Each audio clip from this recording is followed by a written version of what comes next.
Hello friends, मैं उदय तिवारी एक बार फिर से एमिनेंट इंस्टीट्यूट के यूट्यूब चैनल पर आपका स्वागत करता हूं।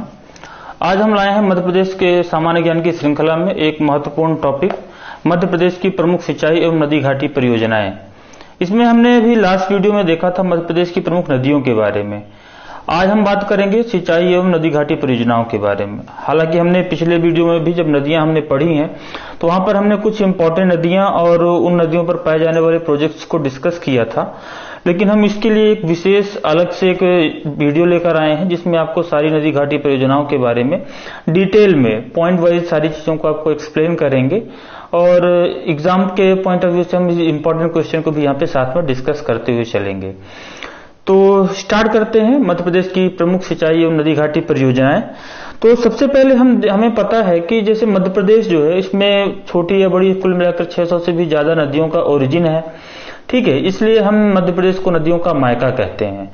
अकेले नर्मदा नदी पर ही हमने बात करी थी कि 3000 से ज्यादा प्रोजेक्ट संचालित हैं। इसके अलावा चंबल नदी परियोजना है, जैसे चंबल घाटी परियोजना मध्य प्रदेश की पहली नदी घाटी परियोजना है, ठीक है। सबसे ज्यादा प्रोजेक्ट जो है वो नर्मदा नदी पर बनाए गए हैं और ऐसी छोटी बड़ी बहुत सारी नदियां हैं जिन पर परियोजनाएं चल रही हैं।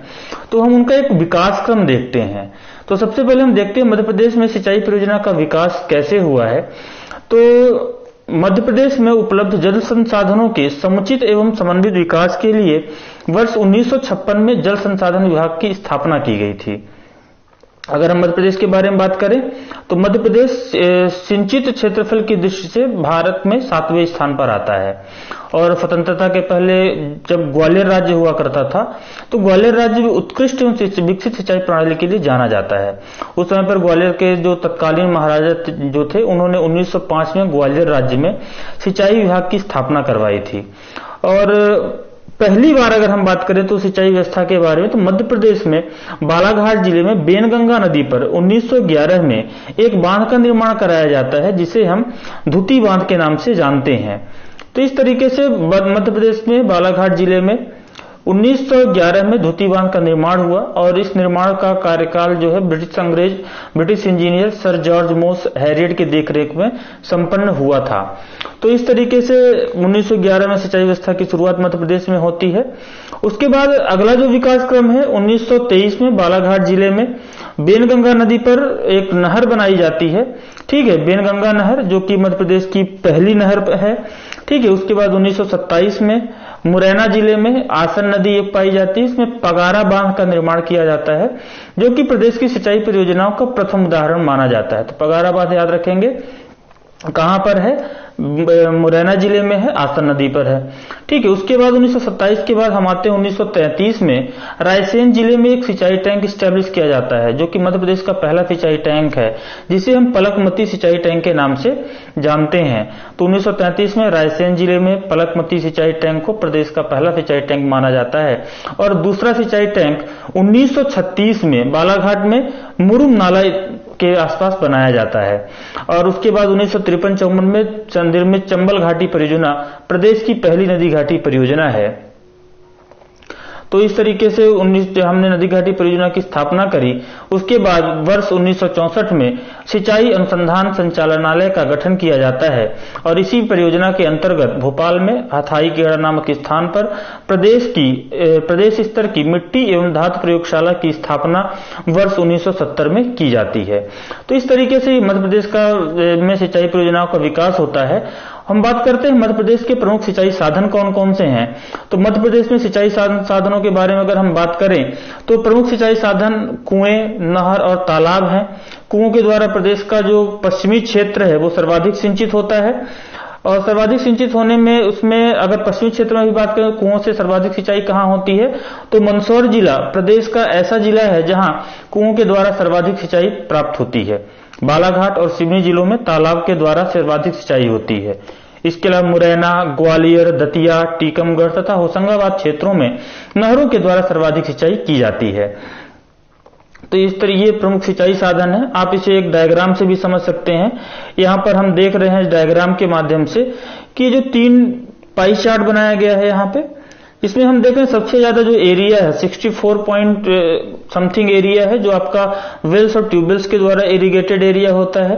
फिर दूसरे नंबर पर कैनाल्स और पॉन्ड्स आते हैं, जो रेड वाला एरिया है ये कैनाल्स और पॉन्ड्स के द्वारा इरिगेटेड एरिया है, जिसको जो अप्रॉक्स 24% के आसपास होता है। ठीक है, इसके अलावा फिर जो बाकी सोर्सेस हैं, जो ग्रीन एरिया आपका रिप्रेजेंट हम कर रहे हैं, ये ग्रीन एरिया है बाकी सोर्सेस के माध्यम से, जो कि अप्रॉक्स 20% एरिया कवर करता है। तो इस तरीके से इस पाई चार्ट के माध्यम से हमने उन सोर्सेस को रिप्रेजेंट किया है जो इरिगेशन में कंट्रीब्यूट करते हैं। फिर कुछ फैक्ट्स जैसे हैं, मैक्सिमम इरिगेटेड डिस्ट्रिक्ट कौन सा है, तो ध्यान रखेंगे दतिया। मिनिमम इरिगेटेड डिस्ट्रिक्ट की बात करेगा तो डिंडोरी है।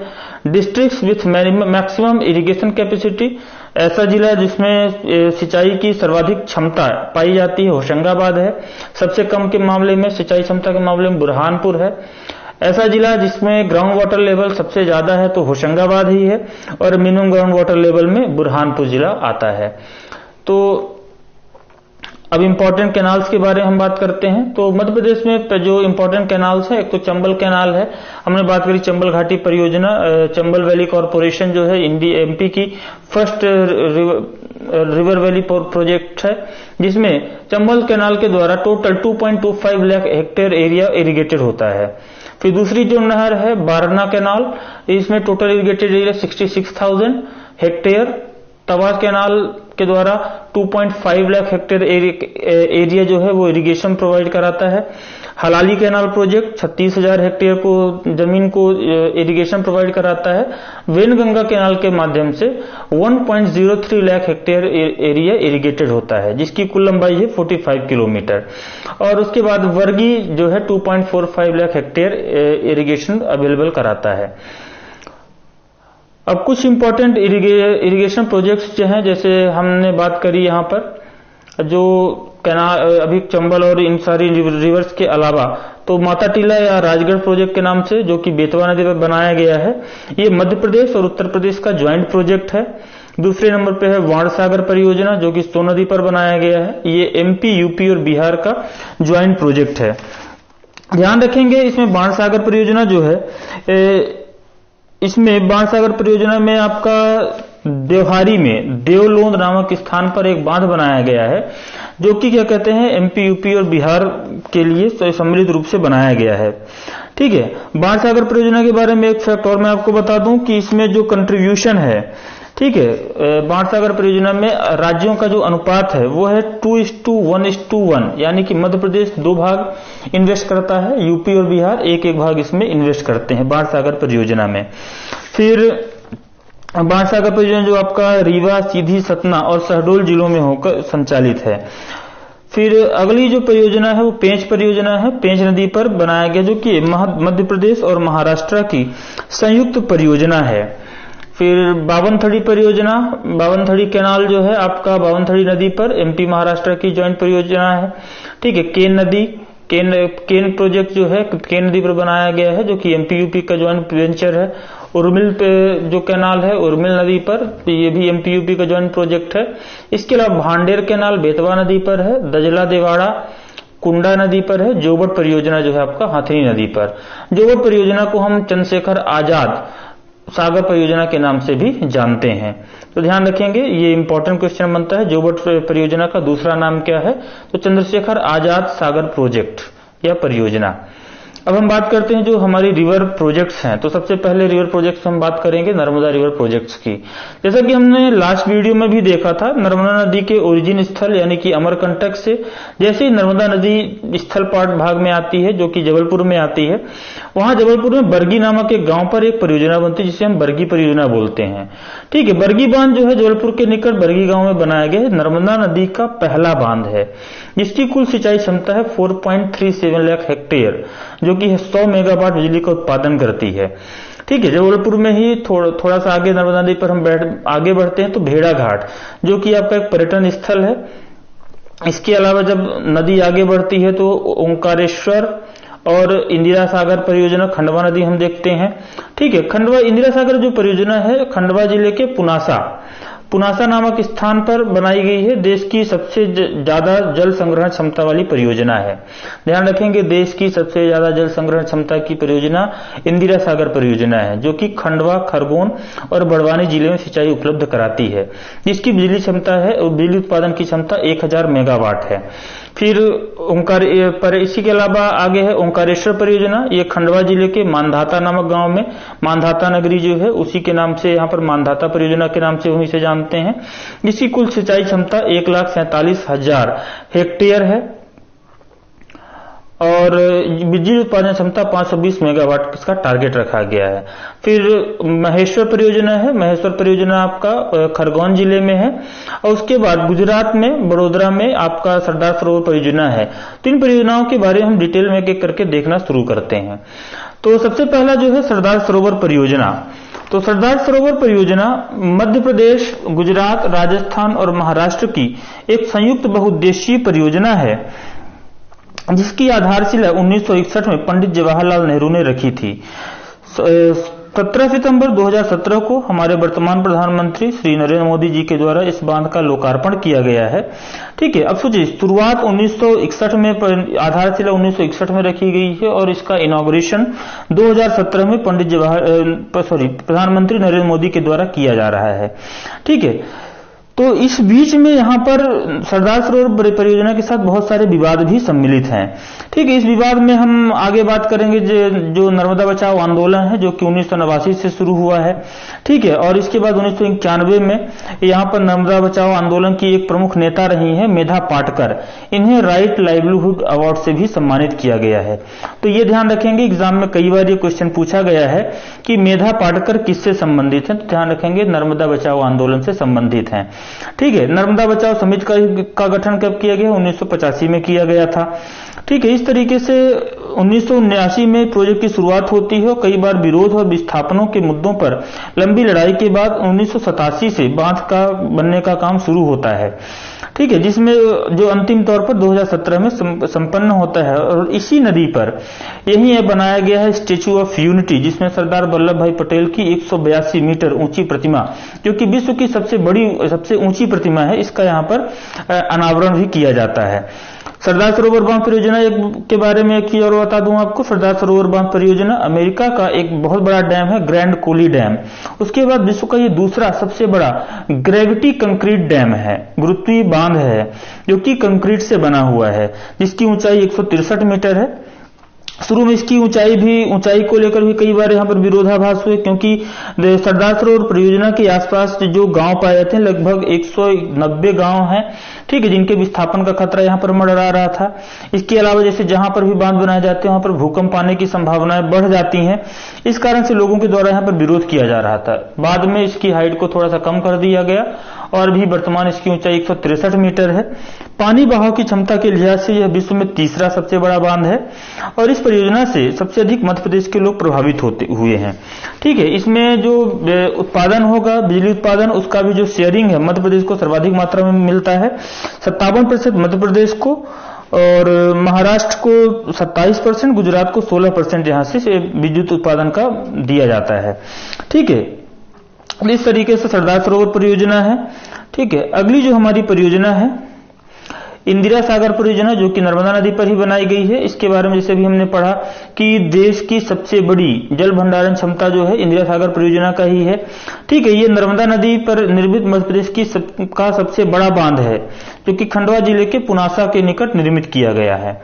ठीक है, इसकी नींव 1984 में तत्कालीन प्रधानमंत्री श्रीमती इंदिरा गांधी जी ने रखी थी और इसके अंतर्गत 92 मीटर ऊंचा और 653 मीटर लंबा कंक्रीट गुरुत्व बांध बनाया गया है, जो कि इंदिरा सागर परियोजना के नाम से जाना जाता है। ठीक है, बरगी परियोजना के बारे में जैसे हमने बात करी, मध्य प्रदेश में नर्मदा नदी का पहला बांध है, जो कि बरगी नदी पर बनाया गया है। बरगी गांव में नर्मदा नदी पर बनाया गया है और इसे हम रानी अवंतीबाई लोधी सागर परियोजना के नाम से भी जानते हैं। ठीक है, तो क्वेश्चन एग्जाम बनता है कि निर्माण कार्य पूरा होने की दृष्टि से नर्मदा का पहला बांध कौन सा है? तो बरगी बांध है। इसका दूसरा नाम रानी अवंतीबाई लोधी सागर परियोजना है, जो कि नर्मदा नदी पर बनाया गया है।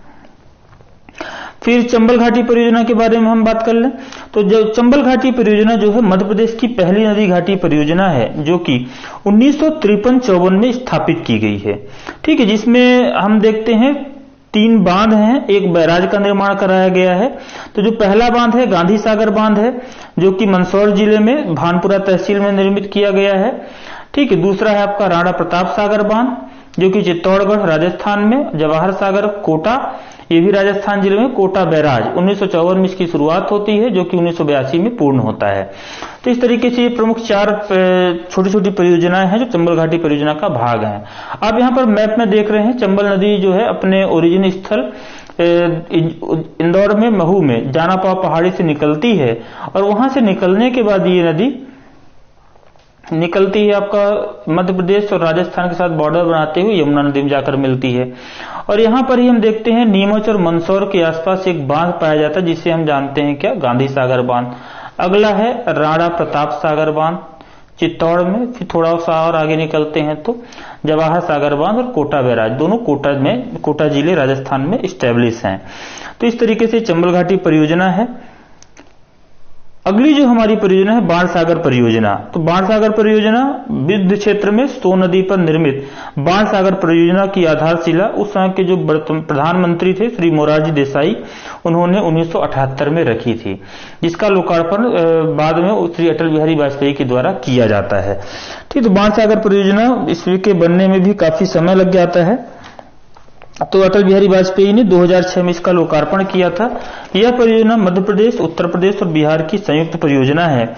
इसके निर्माण के लिए मध्य प्रदेश, उत्तर प्रदेश और बिहार ने 2:1:1 में वित्तीय सहायता देना स्वीकार किया है। मैंने पहले भी डिस्कस किया है, ये एग्जाम के लिए बहुत ही इंपॉर्टेंट क्वेश्चन है, तो ध्यान रखेंगे। एमपी, यूपी और बिहार का इन्वेस्टमेंट शेयर कितना है, 2:1:1। व्यापम में एग्जाम्स में ये क्वेश्चन पूछे गए हैं।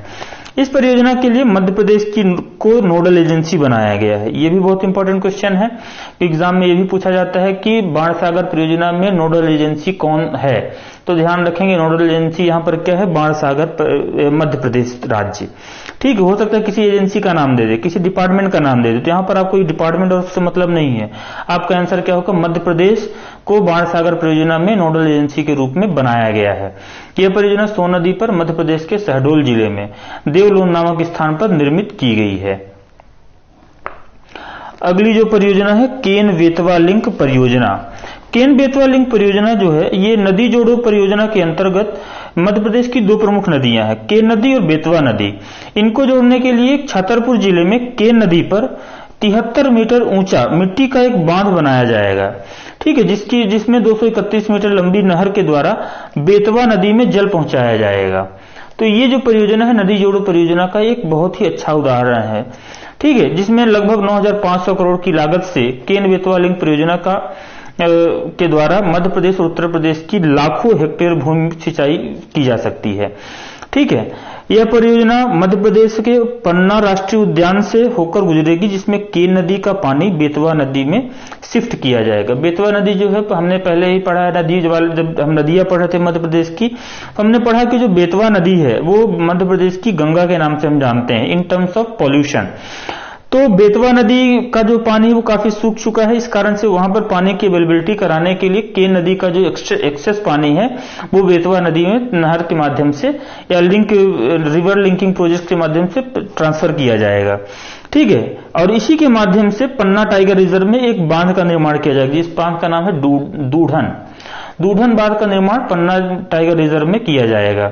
इस परियोजना के तहत कुल 7 बांधों का निर्माण किया जाएगा, जिसमें से जैसे बरारी है, नीमखेड़ा है, रिक्छन है, केसरी है और ऊपरी बेतवा बांध है जो कि यहाँ पर बनाए जाएंगे। अब ये मैप देख सकते हैं, पन्ना नेशनल पार्क से होकर केन नदी निकलती है और यहाँ पर ये बेतवा और में जाकर झांसी के आसपास और यहाँ पर जाकर मिलेगी। तो इस तरीके से केन बेतवा लिंक परियोजना जो है वो नदी जोड़ो परियोजना का एक भाग है। ठीक है, अगला जो है इसमें नर्मदा छिप्रा लिंक परियोजना है। नर्मदा छिप्रा लिंक परियोजना ये आपका, इससे हम नर्मदा छिप्रा सिंहस्थ लिंक परियोजना के नाम से भी जानते हैं। इसकी सैद्धांतिक मंजूरी 2012 में कैबिनेट के द्वारा दी गई थी और इसका शिलान्यास उप प्रधानमंत्री लालकृष्ण आडवाणी ने उज्जैनी ग्राम इंदौर में छिप्रा नदी के उद्गम स्थल पर किया था। ठीक है, क्षिप्रा नदी का उद्गम स्थल कहाँ है? उज्जैनी ग्राम, इंदौर में। फिर फरवरी 2014 में नर्मदा नदी की जलधारा को 49 किलोमीटर लंबी पाइपलाइन के माध्यम से क्षिप्रा कुंड में प्रवाहित किया गया है। ठीक है, इस परियोजना के तहत नर्मदा को गंभीर, काली सिंध और पार्वती नदियों से भी जोड़ा जाना है। ठीक है, आप यहाँ पर एक इमेज देख सकते हैं जिसमें नर्मदा क्षिप्रा लिंक, ठीक है, जिसकी जो लंबाई है 49 किलोमीटर लंबी पाइपलाइन के थ्रू यहाँ पर जोड़ने का कार्य किया जा रहा है। इसमें 119 करोड़ रुपए वार्षिक, ठीक है, यहाँ पर एक्सपेंडिचर आ रहा है। तो इस तरीके से नर्मदा क्षिप्रा लिंक परियोजना है। कुछ और भी परियोजनाएं हैं, जैसे हलाली परियोजना है।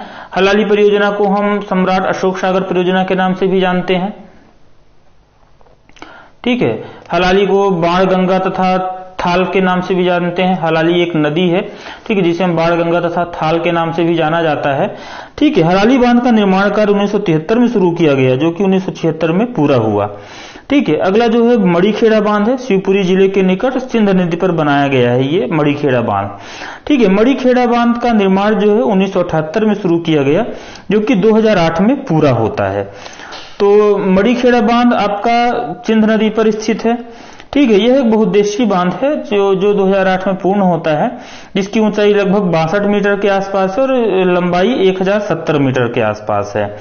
ठीक है, अब यहाँ पर एक चीज और ध्यान रखें, मड़ीखेड़ा बांध का जो बैकवाटर एरिया है वो नेशनल हाईवे 27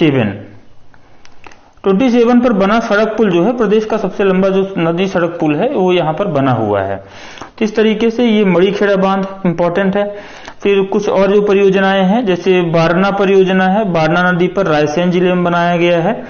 ठीक है, और दूसरा है तवा परियोजना, तवा नदी पर होशंगाबाद जिले में बनाया गया है।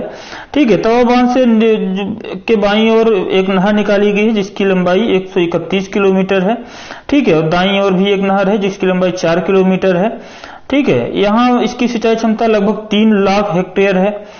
तो वर्तमान की अगर हम बात करें 2.47 लाख सिंचाई क्षमता निर्मित की जा चुकी है, बाकी अभी गेन करना बचा हुआ है। ठीक है, अगली जो परियोजना है माही परियोजना, माही नदी धार जिले में स्थित है। इस परियोजना के माध्यम से धार और झाबुआ जिले लाभान्वित होते हैं। ठीक है, साथ ही साथ इस परियोजना के अंतर्गत 2 बांध और 2 नहरें बनाने का भी प्रस्ताव किया गया है।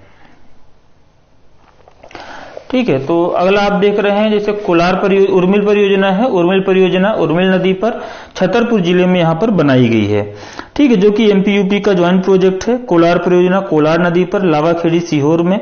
ठीक है, कोलार जो है ध्यान रखेंगे नर्मदा नदी की एक सहायक नदी है कोलार परियोजना।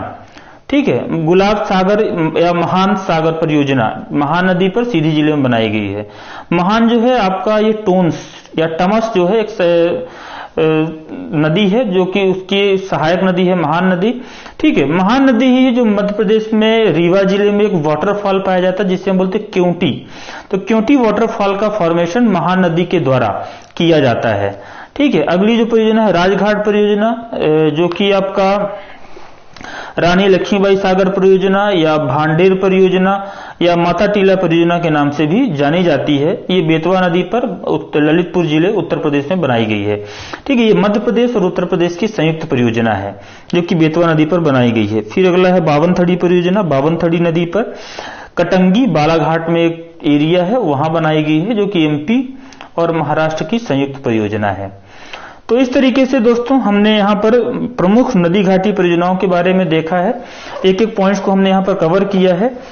तो अपना फीडबैक देने के लिए कमेंट करना ना भूलें, चैनल को लाइक करें और सब्सक्राइब करें, जिससे कि आगे की वीडियो के अपडेट्स आपको मिलते रहें। धन्यवाद।